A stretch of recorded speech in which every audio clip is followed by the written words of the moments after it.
Hey, what's up guys? This is Anthony from Anthony's Customs, and for this review, we are looking at NECA's giant-sized Donatello, part of their kinda quarter scale, I guess it's sorta quarter scale, 15-inch giant turtle line of cartoon-based Ninja Turtles.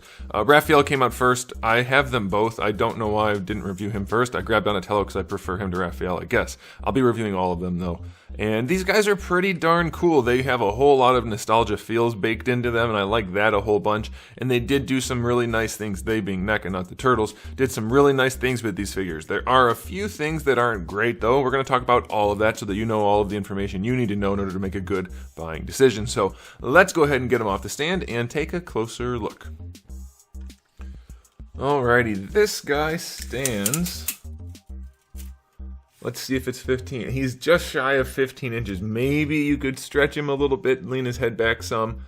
But I've got him at about 14 and 5/8 to the top of his head. But that's okay. I know it doesn't look like that on camera. Don't worry. It is the case. And that makes him just about 37-ish centimeters. So just shy of 15. I imagine you could probably eke out that last little bit if you were really trying to. Now, before we get into the review, we have to do a question of the day, and you guys usually can probably guess what it's going to be for Ninja Turtles, because I love to stir up the debate. Pretty simple question. Which turtle is the best? You can go by favorite, but I'm going to go by best. You can argue which one has the most objective quality to the character design or weapons or whatever. You guys are going to argue or not, whether you want to or not anyway. Whether I want you to or not. My personal favorite is Leonardo. I like that he's the leader, and swords are cooler than the rest of the weapons. That's why I pick it. I don't care if people say everybody picks Leonardo. He's my favorite. Also, blue is my favorite color. Okay, so let's go ahead and talk about the aesthetic on this guy. I have to say, it's very hard for me to film these guys because they kind of need, like the bigger figures, kind of need like a wide-angle lens, but I don't have a wide-angle lens, and I don't like the way wide-angle lenses work for this kind of thing. But this is good enough. You can kind of get an idea what he looks like. I think the proportions are really nice because of his height. Let me move it down some. It does make his head look a little big at the angle he's at, but they have really, really good proportioning. I think they have a really nice aesthetic as far as like the musculature mixed with the turtle design and everything. It has just the right look. It's not exactly the super bubbly design from the cartoon, but it's like the perfect balance of that with the slightly more, I don't want to say realistic, but trimmed down look of the turtles that we see mostly today. I think it's a better look overall than their smaller figures, actually. I think they did a good job with these, like a really good job. They do have like all new engineering and everything. It's not just an upscaled figure, so that's pretty cool. We do still have the stylized paint job, obviously. You can see it on the shell there. The whole body is two-tone. Basically, we have green on the back and a different green on the front. And then the shell does have the two colors. No like extra coloring like on the front shell, like different like highlights and things. That would be cool. We do have a lot of the black heavy line work throughout the figure though, so that's nice. The bandana is two-tone as well. Basically everything you would come to expect from a NECA turtle, just a lot bigger and slightly redone to make it work at this scale. One of the cool things about this guy, which isn't really an an aesthetic thing, but it does go into accessories and kind of the aesthetic. All of the heads have removable top halves, so you can remove the top half and you have interchangeable bottom halves. And it says on the packaging that you can do that across every turtle. And I looked, and Raphael and Donatello do have the same color scheme for their skin, which means you are getting the same color for every turtle. That's a good thing as far as accessories go. Some people are going to prefer to have different color skin for the different turtles. You know, Donatello's got the more olive color sometimes. Leonardo's in neutral green. Mikey's, you know what I mean. These guys are all going to have the same color scheme, so that does give you some limitation as far as the aesthetic, but you get the versatility in the accessories, and both are perfectly valid options. So just letting you know, they are going to all have the same skin. And once I have all four of them, I'll do like a collective video just to show them all together. But otherwise, this thing looks really good. It's super clean. The line work is nice. I don't really have any issues other than like the usual production things. Like, yeah, the D is a little bit fuzzy at the very top where that black line is, but you know, that's the kind of thing that's going to happen. The eyes, are they perfectly aligned? They're just ever so slightly off. At some angles, it does make them look kind of googly just because there's a little bit more white underneath the iris on this side than on this side, but there's no real googly eye issue as far as I can tell, so that's a good thing. So aesthetically speaking, these are pretty much what you would want them to be. I'm going to go 9 out of 10. They look really, really good. No issues. Now, as far as accessories go, like I said, we do have the interchangeable faces. So we have the two different top halves. We have the kind of stern look and then the kind of surprise look for the eyes. And then for the mouths, we have the stern look, the smiling look, and the open mouth look. And those are all interchangeable. The bandana pops off in the back and you can swap them out. It is difficult to do without a hairdryer, I will say. Get a hairdryer, warm them up just a little bit. Should make your life much easier. As far as hands go, he comes with 2 gripping hands on him in the package. Then we get the 2 high five kind of open hands. Then we get the 2 pointing finger hands / SI holding hands. They're going to have interchangeable hands as well. These do look like SI holding hands to me, which is strange. But it works, whatever, that's fine. We get his staff, obviously it does separate in the middle to get in his hands more easily. We get a cardboard pizza box which can be opened, and you get 2 slices of pizza which are nicely done, but they do have tabs to connect them together if you wanted to make like a whole pizza, I'm guessing, once you get all the figures. So that's good. I don't really care for the tabs, but you know, that's fine if you want to make a whole pizza out of it. We do also get a turtle communicator or whatever they're called. Technically, I don't remember, but this is really cool because in good old NECA fashion, it's really well done, but it's also functional. You can pop it open and you can move the little antenna thingies, and it's just exactly what it should be for an articulated, functional, semi-functional, I should say, turtle communicator. It does not actually operate as a communicator, but it's very well executed, so kudos to NECA for that. And then lastly, we get this little magazine or whatever it is. I didn't bother taking it out of the package because I don't want to, but I don't want to get it ruined because I have to put it in a storage container. But anyway, you do get this little printed out, looks like a magazine or something like that, and it's well printed. So not a bad display or not a bad array of accessories. It's good. I can't think of really anything else we would need other than more hands and stuff like that.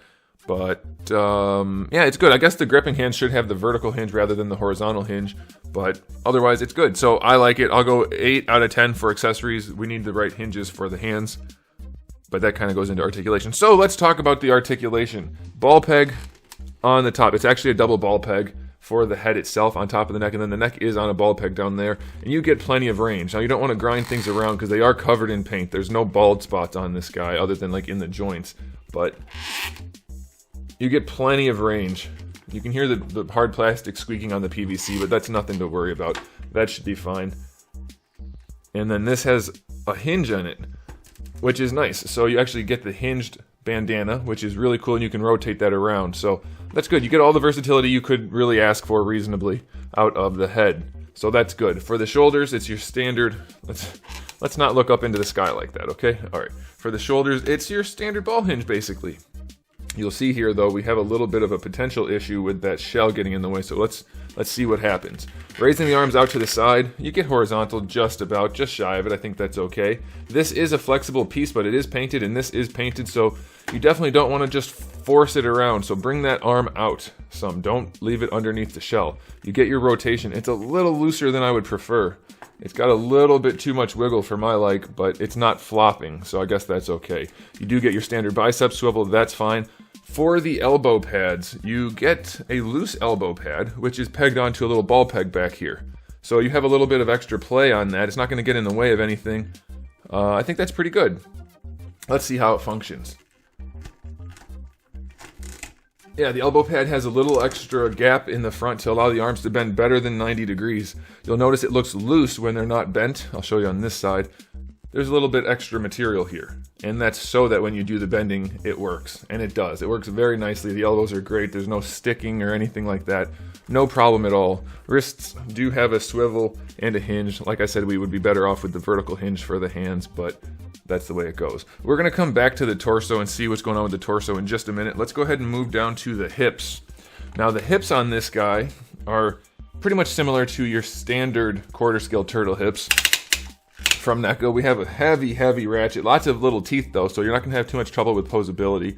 But he's also not going to be floppy because that's a nice heavy ratchet. It goes all the way out to the side, no problem. Going forward, the shell does flex, but you're going to have to be careful with paint. You can go a little farther. I'm not going to force it. I'm not going to be putting them in crazy poses. These big figures don't really allow that anyway, unless you have a mansion, and there's just tons of space for every figure. So I like the big figures to be in more neutral poses, but you can do it, so that's good. The legs go back a little bit. I wouldn't crank on it too much because that shell is there. Is there a thigh swivel? Probably, but I can't say for sure because I couldn't free up either of these legs. It's most definitely in there, and it's probably safe to twist because you're twisting PVC on top of the hard plastic joint. It shouldn't be that stuck, but I am afraid if I twist it enough, I'm going to actually crack the joint where it connects to the crotch. So be careful with that. A little hairdryer action on here should free it right up. Usually PVC on hard plastic isn't a real dangerous joint to put a little bit of stress on, but I'm not gonna risk it on a big guy because you also have a whole lot more torque when you're just using your whole body to twist a joint like this rather than your fingertips. Okay, so for the knees, this is something I don't care for. They painted the knee joints and they did it for the ankles as well. That's fine, but it would have just been better to use a better green for the joints and then you wouldn't have to worry about it.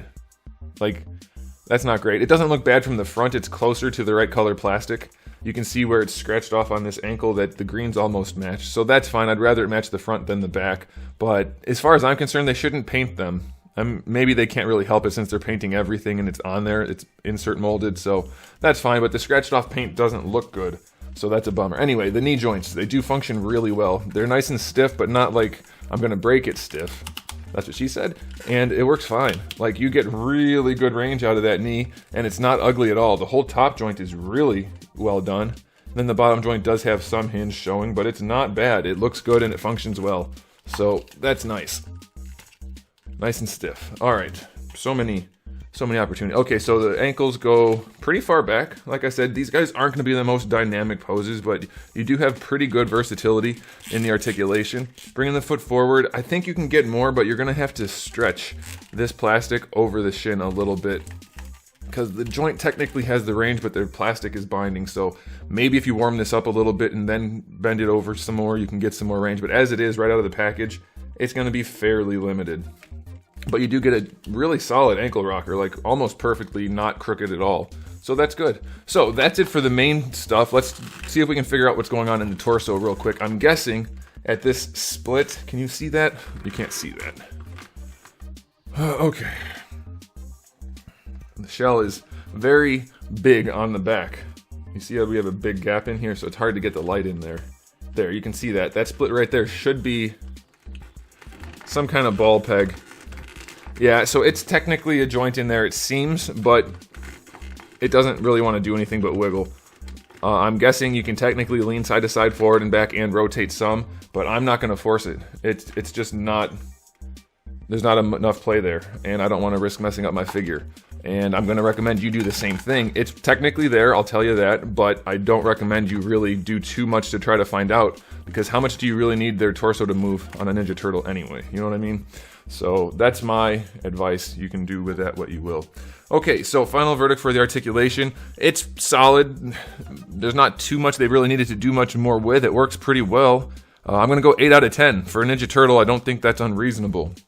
I'll say for the final verdict, final verdict, see if I can speak English. These are really good. I was expecting to be a lot more limited, I was expecting to not have as clean, as consistent a paint job. When you have big flat surfaces, that tends to be difficult, and they are mostly big flat surfaces since they don't have all that much musculature, so it's hard to get the paint to look good. But they did. The accessories are good, the paints are good, the articulation's good. I think anybody who wanted this size Ninja Turtle and was going to buy it is not going to be disappointed. And I think some people might want to get them even if they were kind of on the fence, because it's a pretty dang solid release.